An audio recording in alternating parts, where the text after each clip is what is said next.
Welcome back, everyone, to the Conquering Conversations podcast. I think this is our second episode by the time these come out.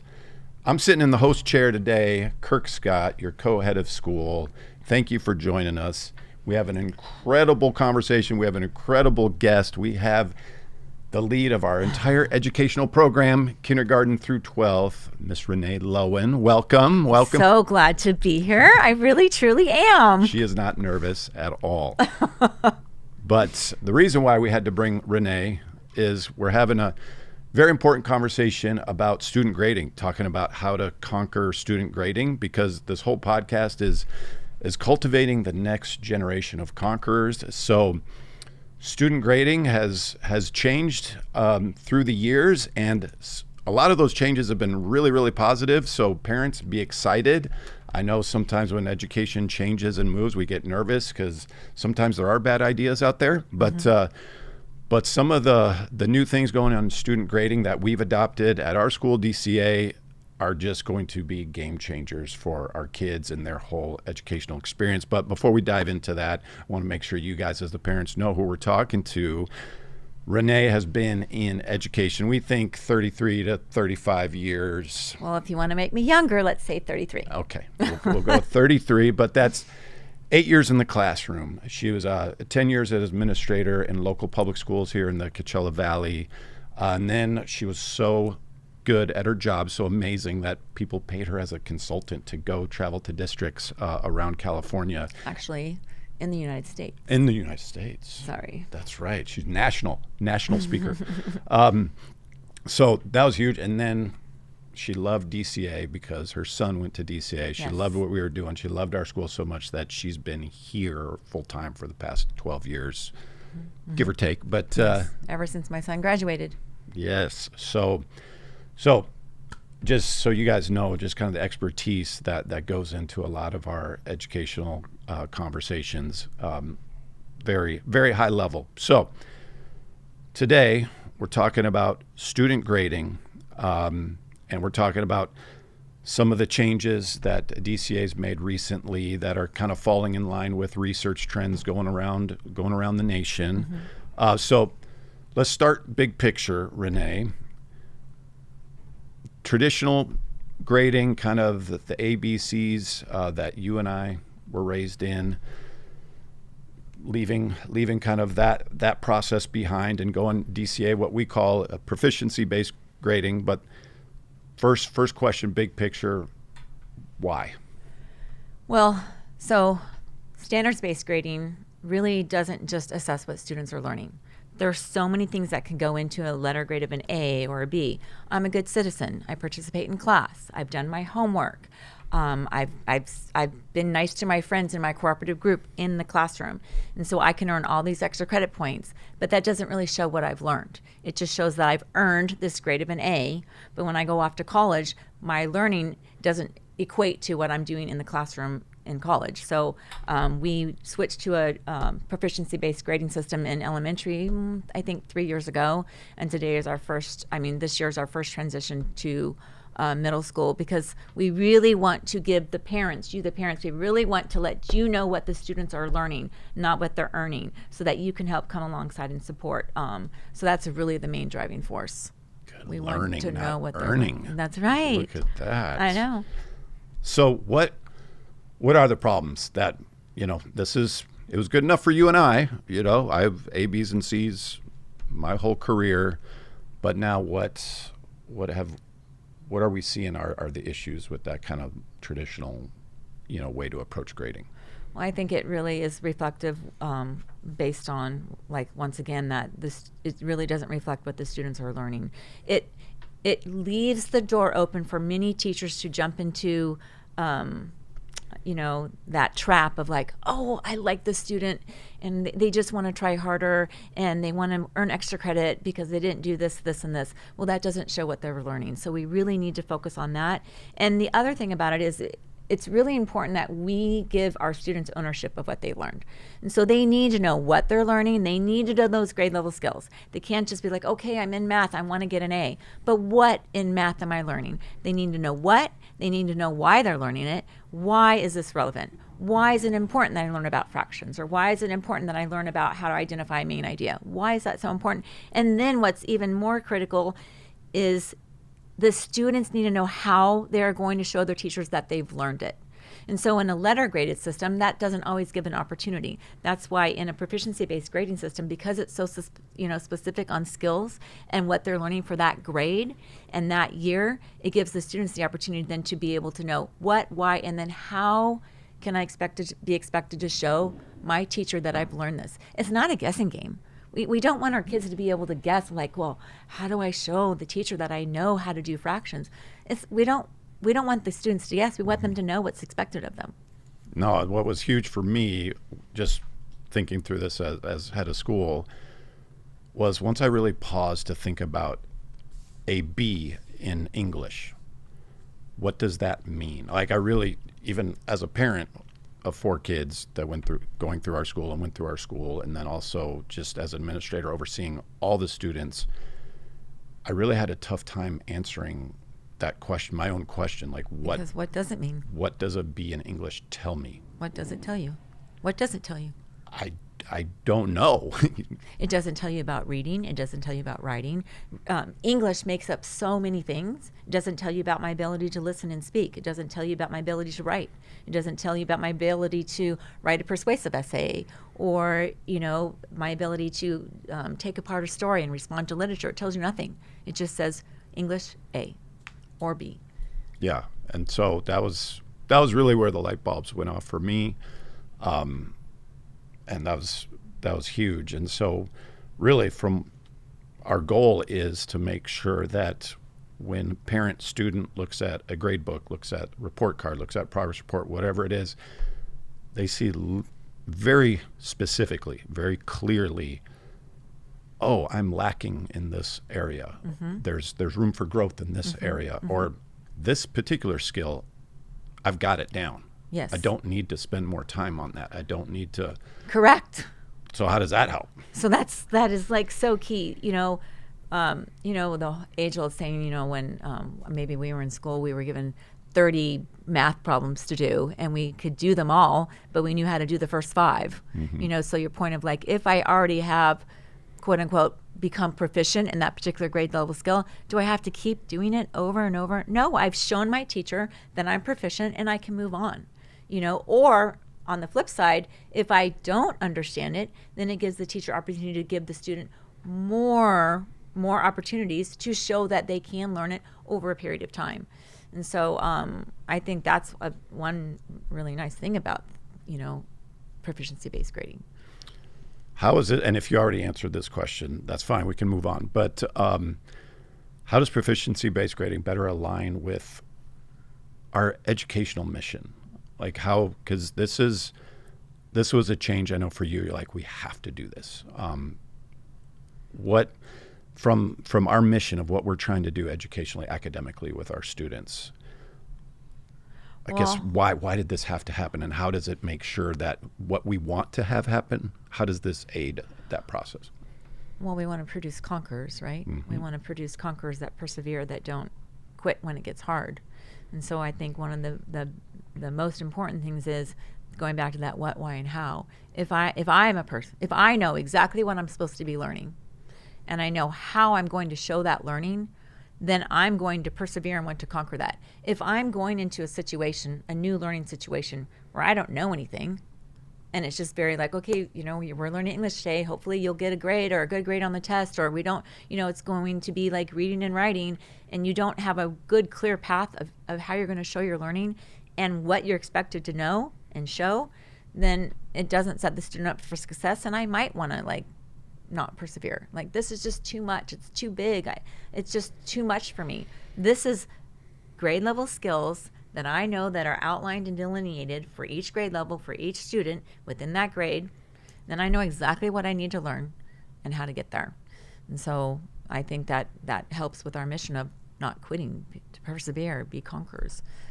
That's true, because so much of our students' educational journey is, I'm the type of student who's good at English, but I'm bad at math, or I'm good at math, bad at English. So that whole discipline gets, whatever they perceive they're bad at gets tossed out basically before they even step in the classroom, because they're just like, I'm bad at this.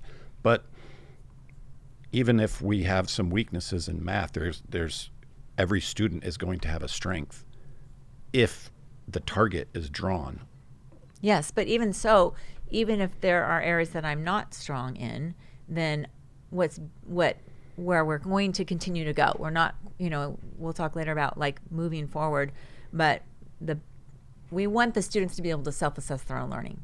We want them to be able to be reflective and look back and say, okay, I did really well in this, but this area I still need to work in, and not just have it just be always the teacher giving feedback. Mm-hmm. And that also produces conquerors Mm-hmm. and also produces perseverance, because we as adults do that, and so we want to have our children do that, our students be able to do that. And so that this type of proficiency-based grading system helps with that, because you can't ask a student, how did you do in math? Tell me where your weaknesses and strengths are.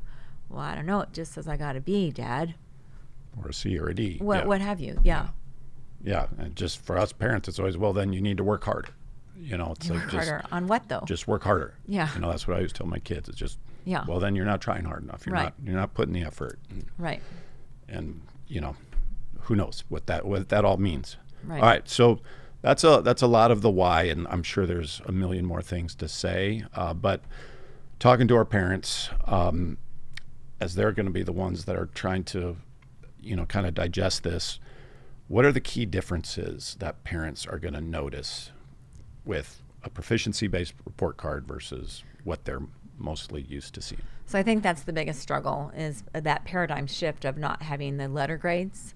And maybe for students too, because they may feel like defeated if I'm a straight A student and I don't see the A's on the report card. And so a proficiency-based grading system goes basically in kind of 4 different chunks.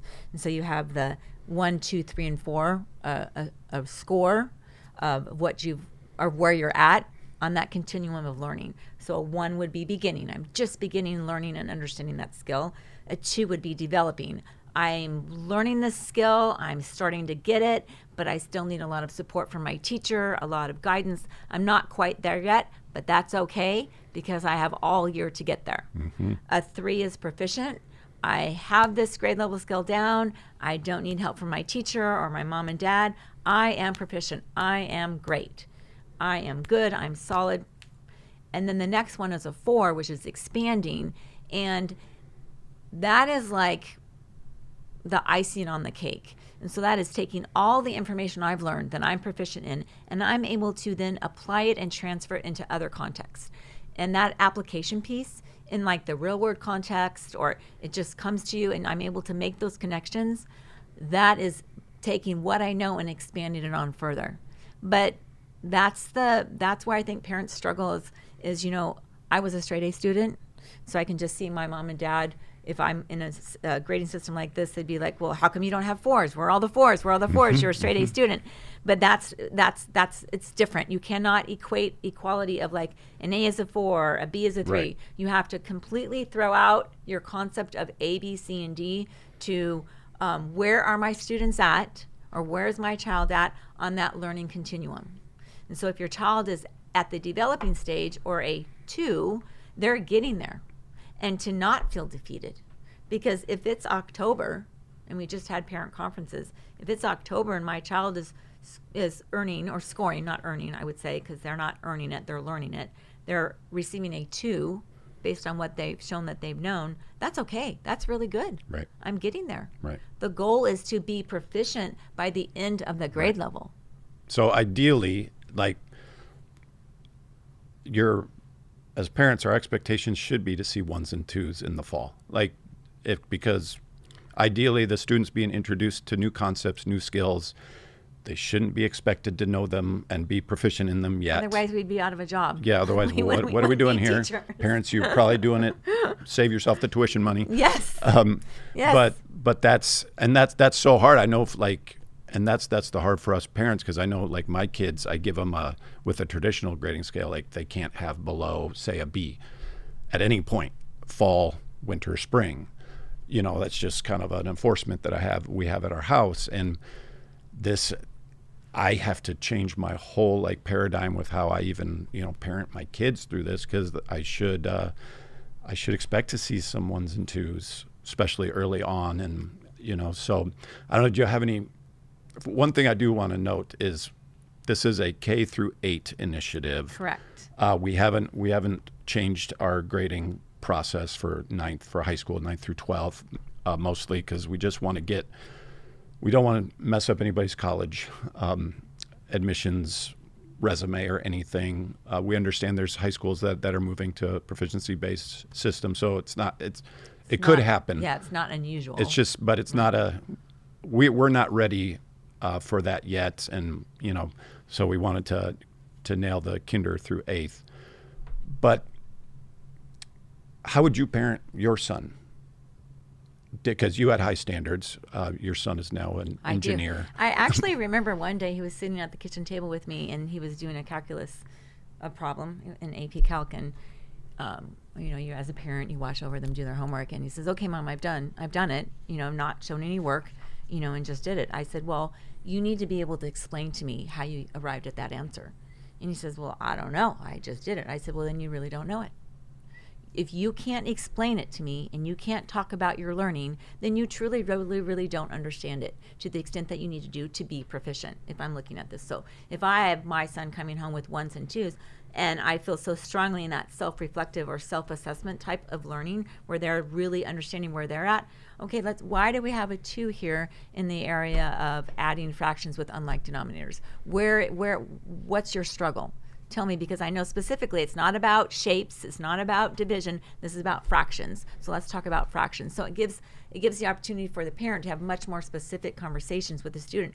And the hope is that the student will be able to say, well, I'm struggling with finding those like denominators, Mom and Dad. And so that's one area I need to work on, because my teacher told me that, if I could just get the like denominators, then I can, add or divide or what have you. So I think it allows for much more specific conversations and putting the onus on the student.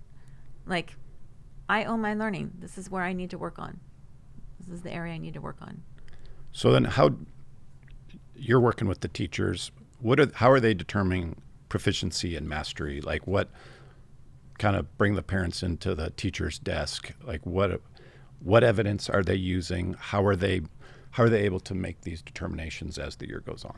So the beautiful thing about our school is that we are very collaborative, and so all the way up, K through 12, but in the elementary and middle school grades, the teachers are collaborating within their like subjects or like grades. So all the 2nd grade works together, 3rd grade, and in English and in math, they all kind of work together.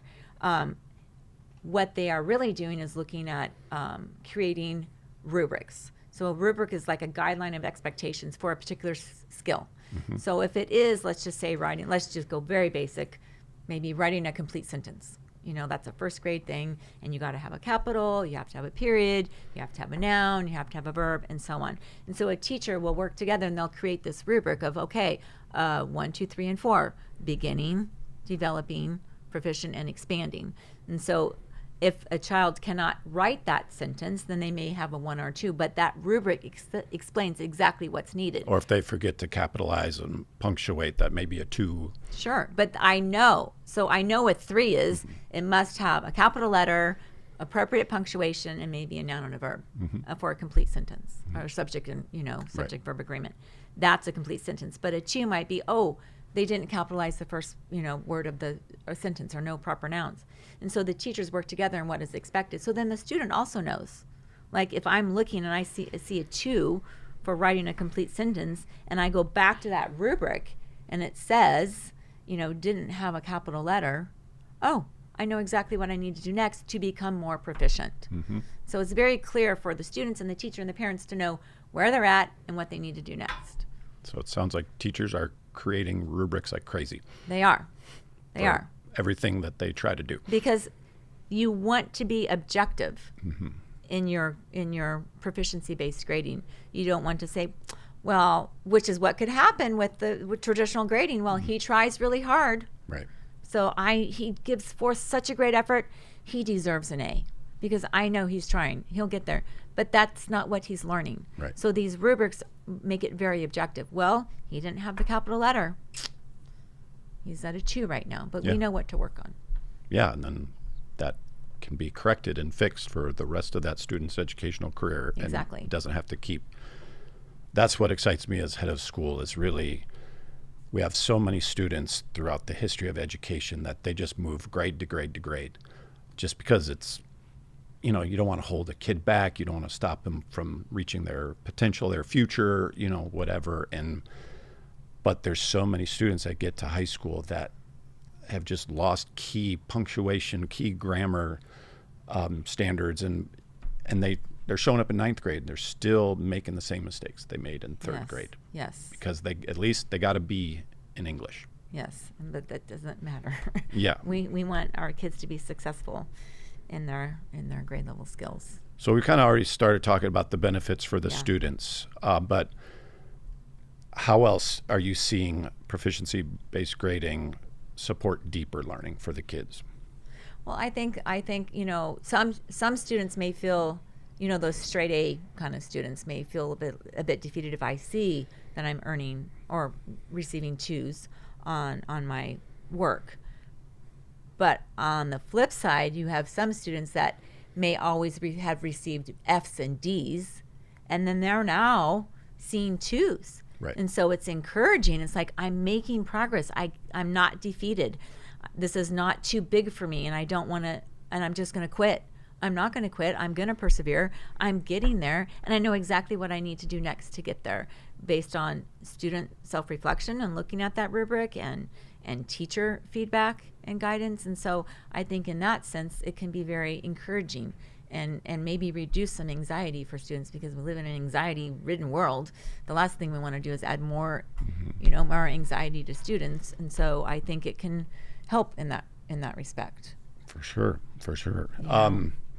And also that they don't have to learn it today. Like, I'm the type of person who's like, I've got to know it right now. If I don't learn it right away, like, the world is coming to an end. But that's not how learning works, honestly. Learning is a continuum over time, and practice and practice and learning and practice and learning and practice and failing. If we don't allow our kids to fail, they'll never learn, because they have to learn from what they're failing at. And so this is I think a way to help kids learn, but not get an F. Like, who wants to receive an F in Bible? Right. Nobody does. Right. Nobody does. And so we don't need our students to be doing that. We need them to be learning. And they have a whole year to do it. How do you see this, let's say a student goes through this grading process, they're kinder through 8th. How then do you see this changing their high school experience and then even beyond into college and career? Well, the goal is that the students then will take, like I said earlier, ownership of their learning. We want that whole, sage on the stage type thing where the teacher does everything for them, or even the parents do. I mean, I'm at fault of that with my own son when he was going through high school and, had to learn the hard lessons of, like, stepping back. But we want it to be more the sage on the stage as they get to high school. They need to have those conversations with the teachers. They need to look at their learning, and they need to see where their strengths are and where there are areas that they need to work on. Because when they get to college, they're not going to have the teacher or the professors help them. The parents are gone, and so we need to, like, embolden our students to be able to, take their learning as their own and have conversations and go forward. So now we talked a little bit about the parents, trying to think through other ways, because we want to make sure all parents are supported in, because really at DCA and what we believe the Bible teaches is parents are the primary educators of their child. And that's, if it's not valued at the home, it's not going to be valued in the classroom. So, that's what these conversations are all about. That's what we're trying to do with every episode and all of our conversations with parents, conferences, everything that we do. So any other things thinking along, like how can parents interpret proficiency-based report cards? What kinds of questions should parents be asking their children about what they're experiencing in class now? Anything along those lines? Any advice you have for parents, or you wish every parent understood this with this kind of grading change? Well, the first thing I would go back to that a child that receives a 2 on the report card, especially at this season, is fine. is just fine. And to put pressure on a student to have reached proficiency 3 now, it maybe in some areas, but it's okay. It is okay. We need those 175 days or what have you, the months of the school year to learn. There is a reason for it to build. But I would also say to parents that if there's questions or concerns, to please reach out to our teachers. Like, the teachers love to talk to parents. That, we'd had our first round of parent-teacher conferences this year for middle school. I was so excited. We've never had that before, and that turnout for middle school parents was huge. So much so that I'm like, do we need to add a second week? Because so many parents came, which to me was so encouraging. That just because I've left elementary school doesn't mean that the parents are washing their hands. They are more involved than ever, and they want to know how they can help and support. So talk to the teachers. If you're not sure about this, rubric score or proficiency-based grading, let the teachers explain it to you. They want to be able to come alongside. As the parent, as a primary teacher, the teachers want to come alongside the parents. But then it also gives those parents that when I see a report card, and if it says that I have trouble with identifying shapes, I'm going to elementary examples because they're just so much easier that identifying shapes. I, as a parent, if I see that with my child, I am right out at the store going to buy a game that helps me identify shapes for my student. We're going to be playing a game. Or driving down the street. And looking at stop signs, or looking at what have you, or the yield signs, and reiterating all of those concepts, because I know that's specific, not just he needs to work in more math. And so it gives parents an opportunity then to further be those primary teachers, the primary, teacher from the very beginning. So anything new is going to come up with concerns, questions, and that's all appropriate. That's one thing that I was thinking through was, that switch from 8th to 9th that's going to happen for all students at our school, where they go from these 1, 2, 3s, and 4s to now it's A, B, C's, D's, and those A, B, C's, and D's do travel with them. Because once you enter 9th grade, now you are building your resume for your future plans. So if someone's concerned about that transition, like, okay, I hear you, like, kids can, kind of fail. We can let them go through the process, but then they show up 9th grade, and it's first quarter is A, B, C, or D, or F, but talk through a parent that might have a concern about that transition. How can we help? There's no difference in the fact that the students in high school are learning their grade level skills as well. So all the instruction in high school is based on the grade level skills that they need to learn, just like K1, 2, 3, 4, 5, 6, 7, and 8. So it's very targeted. The difference is it's graded on a letter grade scale. We have worked really hard. I feel like over the last 11, 12 years that I've been there, is in high school not having kids receive grades based on anything other than what they show that they've learned.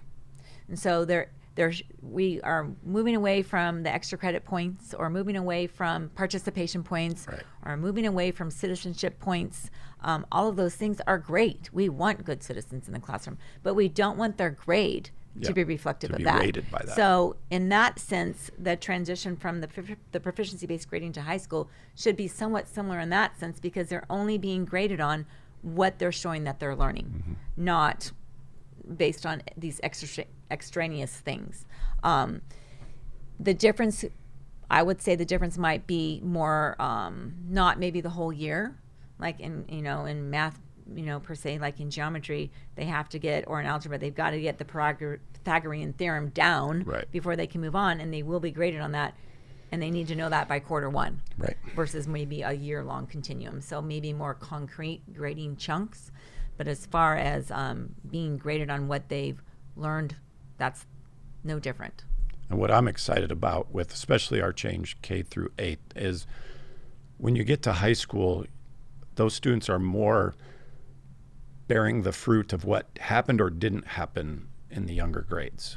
So high school students that struggle, it's almost always because of a gap in their learning at some point in their primary journey.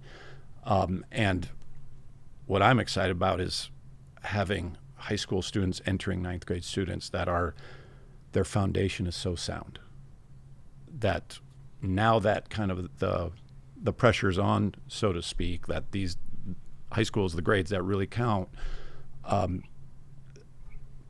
students that would have been C's students in the past now are B and A students because they can do it. Yeah, and it's not just a gap in the learning, which is true, but it's also the students are empowered to own their learning. And so by the time I hit high school, because I've been exposed to this type of grading system where I know what I'm doing, why I'm doing it, how I'm going to show that I can do it, I'm starting to own my learning. And so it helps the students as they get into high school to own their own learning, basically, So what do you feel? You were a high achieving student. I was straight A. My parents actually paid me to get something less than an A. Please get a B, please. So Renee there's about 5% of every student body that is like that. That leaves 95% that aren't like that, but there's that are just naturally teacher pleasers. Like if there's a potential for an A+, I'm going for it. I'm gonna go for it, and that's just innate. It wasn't developed. It wasn't just they showed up that way. So where's your heart for students that are like that are like yourself, like? For students like me? Yeah. So these students that are used to like day one, first day, where's my A? Are you talking in our proficient in our new system? How does this change affect them? And well, actually, I think it would have been really healthy for me. All right. I like that. I think it would have been really healthy for me to have the opportunity to not try to get everything right away, and the opportunity to slow down and actually reduce that burden that I always felt like I have to get this A and I have to be perfect. This actually forces me to not be perfect right away and give me so much time to learn and show what I know and reduce that anxiety. So it actually would have been better for me. So I should go all the way back to DCA and start all over.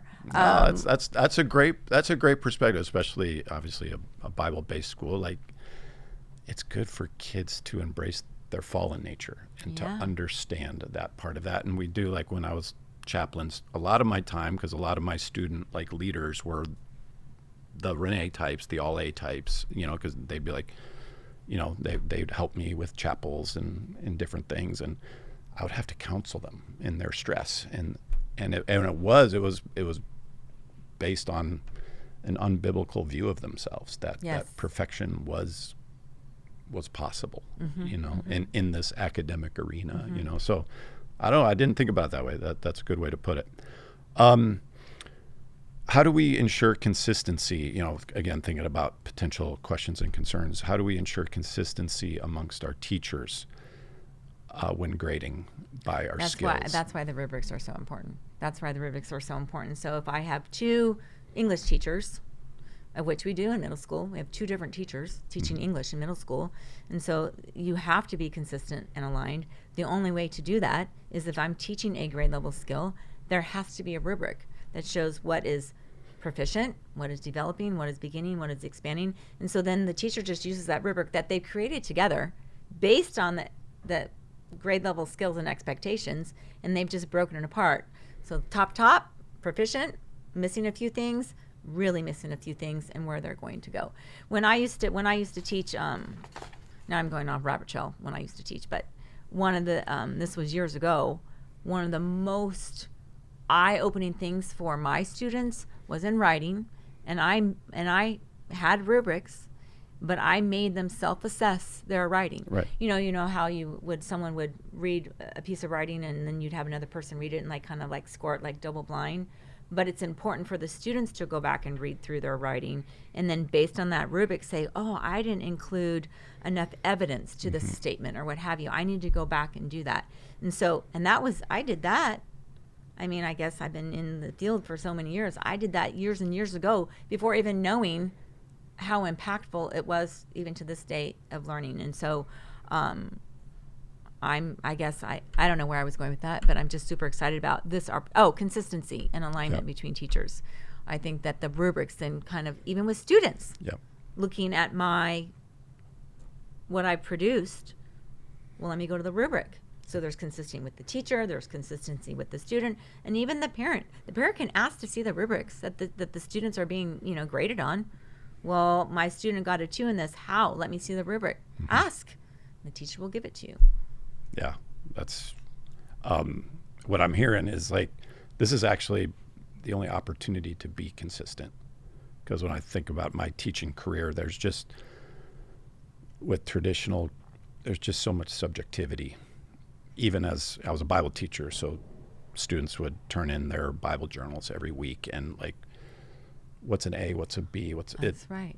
Oh, it looks like they wrote a lot. That's going to be an A. Yeah, exactly. And and kids kind of learn that. They'd be like, and they'd write really big, so it looked like they'd fill the page, and all the little tricks. I would say the only consistent thing with the letter grading, not at our school, but like how your example would be 90 to 100 is an A, 80 to 89 is a B. That's what's consistent. But what makes up that B or what makes up that A, like your Bible journal example, that's the not consistent part. Yeah, there's a lot of room, a lot of room for interpretation. Yes, and we're doing our students a disservice for when they go to college. Yes, for sure. I mean, a real disservice. Yeah. So now looking ahead, we've been grading this way in elementary for 3-4 years. This is our first year kicking into middle school. What's next for us as we keep moving forward and refining and improving? I think once again, continuing with our parent conferences in middle school. This is our first inaugural year. I'm super excited about next year. I think continuing on alignment with those rubrics, collaboration. I mean, this is our first year with middle school, so we just really getting all of that down with that, objective alignment with. There's a lot of grade level skills. Yeah. And so, like really working through that, for all the content areas. That's awesome. And then how will parents be kept informed and supported during all this? Well, our new learning management system through Canvas, the parents can log on as observers and they can see where their students are performing, where they're at with the different skills. And then of course at the conferences, they have the report cards they can look at. And always parents can contact a teacher. It doesn't have to be at conference time. Right. It doesn't have to be at conference time for help and support. Good. Anything on grades? Anything that you just dying to I don't think let parents know we got it all out? I think I got it all out. What's something you are really excited about in your role at DCA this year? It doesn't have to be grading. Oh, it doesn't have to be grading. Oh wow, you threw me. I know it's not on the page, people. What's something I'm really excited about? What gets you up in the morning when you think about our students? Is the kids, just the kids. Where I work, where I'm housed, where my desk is the hive, and the kids just come in all the time, and the kids just give you energy. The kids give you the energy, and you just want to be around them. I love them. That's what gets me up in the morning. Not you, sorry. Not my boss, who doesn't get me up in the morning, but it's the kids. But it is weird. Parents, if you ever are on campus, you need to come by our hive. It's just our office next to the pool, and it is weird. There's kids that they just cycle through there all day long, and we have a couple couches and chairs, and they just want to be. They'll just sit down. And they want to be with us, adults like us. I'm like, why do you guys want to hang out with us? And they just do. I love it. No, it's really because you're doing an incredible job. Our staff's doing an incredible job. And just, the love of Christ and the Holy Spirit is definitely showing through these kids. But it's super fun to be with them. Thank you. Thanks, Renee. That was painless. It was. Thank you for having me. All right. Thanks for joining us, guys. And make sure you subscribe and follow and do all the things so that our next Conquering Conversation, you can join in. Thank you. soon.